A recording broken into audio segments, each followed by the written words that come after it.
Now I'm at Singapore River. I want to talk about the risk management process. In the last few sessions, I talk about hazards, I talk about risks, I talk about control. Today I want to consolidate and talk about the risk management process. In Singapore, we take risk management as a 6-step process. First, we talk about preparation.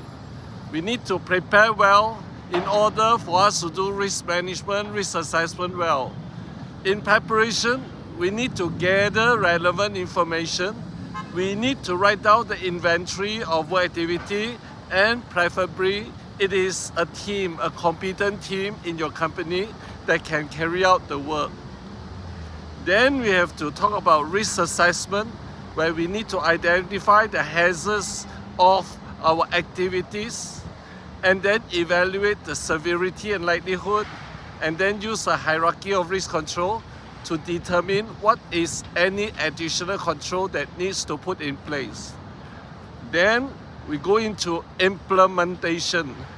In terms of implementation, we need to think of getting the management to approve and endorse what we suggested, and preferably come up with a Gantt chart. A Gantt chart is able to help us to implement it with a definite time frame. Then we need to communicate the identified hazard and the evaluated risk to people. And then we continue to carry out this inspection and audit. When we go to the fourth step, it is about record keeping.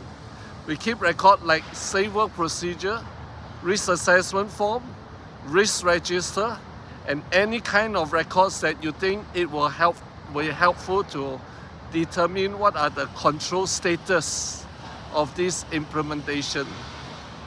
Then we go to the fifth step is review.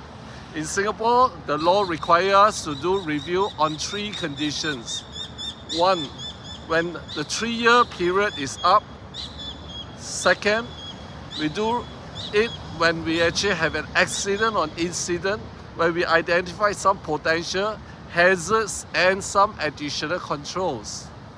Then third, we need to do it when there's a significant change, such as change in key manpower, change in machinery, change in the material that you use, change in the methods, and then finally change in the environment. Then the 6th step is linking the whole 5 steps together, is called communications. We need to communicate internally as well as externally. Remember, there's a lot of communications we need to do. In terms of internal communications, you need to communicate to your bosses. Your bosses may want to know what is the result of risk assessment and what are the additional control and what is the budget and resources they need to provide to you. And then in terms of lower level, people need to know what are the identified hazards, risks, and controls. And then in terms of external, remember your contractors, suppliers, vendors, customers, they also like to know. And also communication is a 2-way channel. We can use listening, we can use speaking. In terms of writing, we can talk about having some procedures or reading it well, and then video, just like what I'm doing it now. So remember this 6-step process, starting from preparation, risk assessment, implementation, record keeping, review, and then communications. Thank you for listening to me.